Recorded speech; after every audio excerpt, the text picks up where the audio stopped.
Hello everyone, this is Nisha and welcome to my channel. और आज part 3 के video lecture में हम लोग बात करने वाले हैं सब्जेक्ट के पास कुछ होने की फ्यूचर टाइम में।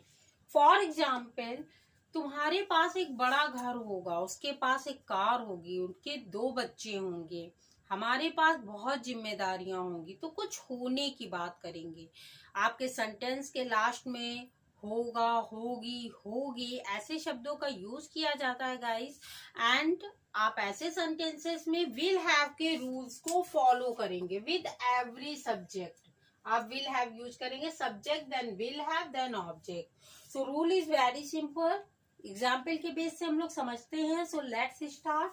First sentence is you will have many responsibilities. So बहुत सी जिम्मेदारियां तुम्हारे पास क्या होंगी, बहुत सी जिम्मेदारियां। सो firstly you is a subject, जिसके पास होने की बात करेंगे उसे सब्जेक्ट कहते हैं। So firstly you will use subject you, then use will have with every subject. आप किसी भी सब्जेक्ट के साथ विल हैव का ही यूज करेंगे, देन ऑब्जेक्ट का यूज करेंगे जिस चीज को होने की क्या पास है।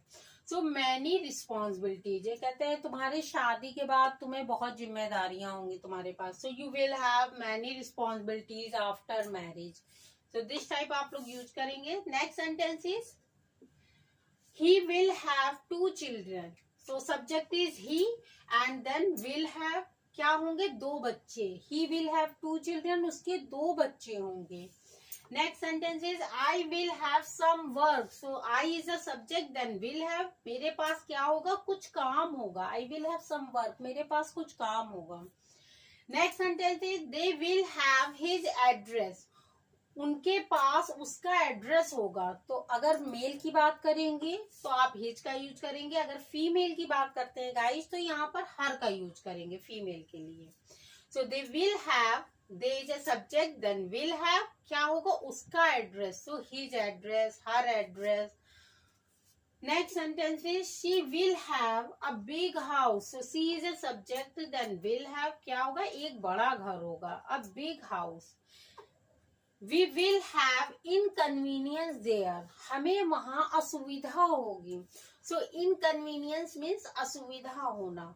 लेकिन कहेंगे अगर वहां बहुत असुविधा होगी, सो दैट टाइम आप सिंपल सेंटेंस के रूल्स को फॉलो करेंगे। There will be inconvenience, so there will be much inconvenience, there will be inconvenience. लेकिन यहाँ पर आपने असुविधा को सब्जेक्ट से कनेक्ट कर दिया कि सब्जेक्ट को असुविधा होगी। सो वी विल हैव, तो यहाँ पर आप विल हैव के वी विल बी नहीं यूज करेंगे आप गाइस।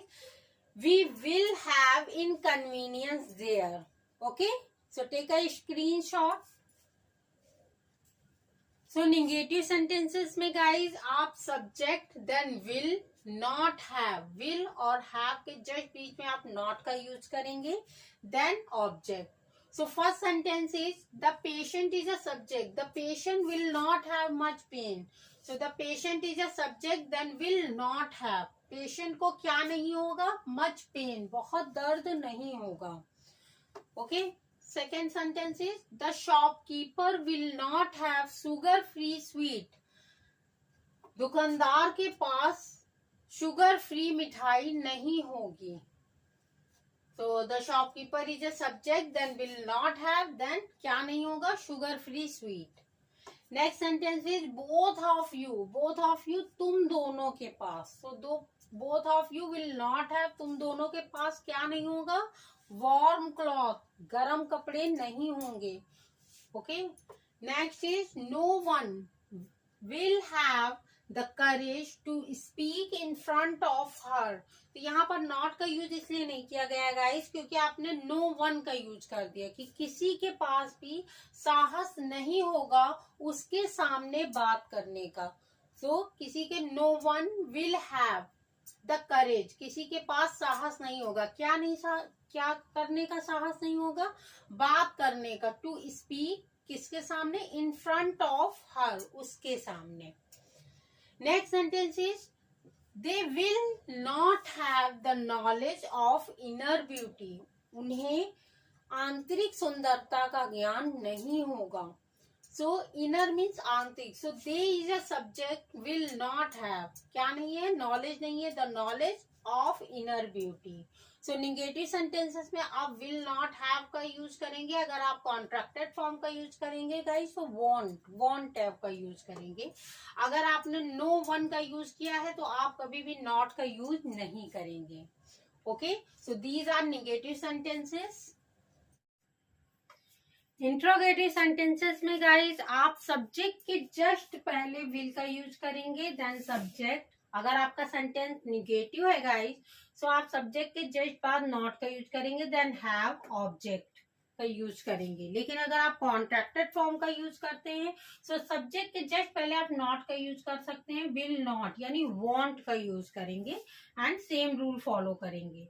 लेकिन अगर आप क्वेश्चन वर्ड का यूज करते हैं, WH फैमिली का वर्ड, सो गाइज आप विल के जस्ट पहले आप WH फैमिली का वर्ड यूज करेंगे. So the first sentence is will you not have the ability to defeat him. So will you not have, क्या तुम्हें के पास नहीं होगा, क्या द एबिलिटी, क्या तुम्हारे पास योग्यता नहीं होगी उसे हराने की, टू डिफीट हिम. तो आपने निगेटिव सेंटेंस है, आपने विल यू नॉट हैव या want you have the ability to defeat him. Next sentence is will she not have the capacity to bear it. उसे के पास क्या नहीं होगा, कैपेसिटी क्षमता नहीं होगी सहन करने की, इसे सहन करने की क्षमता उसमें नहीं होगी. सो आपका सी सब्जेक्ट है, आपने सब्जेक्ट के जस्ट पहले विल का यूज करा, then not have the capacity, उसके क्षमता नहीं होगी, टू बियर इट सहन करने की इसे. Who will have more intelligence. So किसके पास अधिक बुद्धिमत्ता होगी. सो आपने हु आपका क्वेश्चन वर्ड है guys, so who will have more intelligence. Okay, next sentence is how much money will that father have to give in dowry. so how much money, मैंने आपको बताया था कि मनी के साथ आप how much का यूज करेंगे. so how much money will that father, उस पिता के पास कितना पैसा होगा. so will that father have, इसका आंसर किसके लिए, to give in dowry, दहेज में देने के लिए उस पिता के पास कितना पैसा होगा. तो कितना पैसा होगा आपने पहले सेंटेंस ट्रांसलेट करेंगे, how much money will that father have, किसके लिए, in to give in dowry. Next sentence is how many chairs will you have at this time. इस समय तुम्हारे पास कितनी कुर्सियां होंगी. तो आप प्रेजेंट टाइम में भी बात कर रहे हैं कि कितनी कुर्सियां होंगी इस समय तुम्हारे पास, तो होगा होगी के लिए आप विल हैव का यूज करेंगे भले आप प्रेजेंट टाइम में बात कर रहे हो. Okay, so take a screenshot. So guys do practice and step by step आपको अपने डाउट्स क्लियर करने हैं. Practice is very important for speaking. So if you really want to speak in English so do practice and video को ज्यादा से ज्यादा share करें. Video पसंद आया तो लाइक करें, चैनल पर नए हैं तो सब्सक्राइब करें. Thank you for watching it.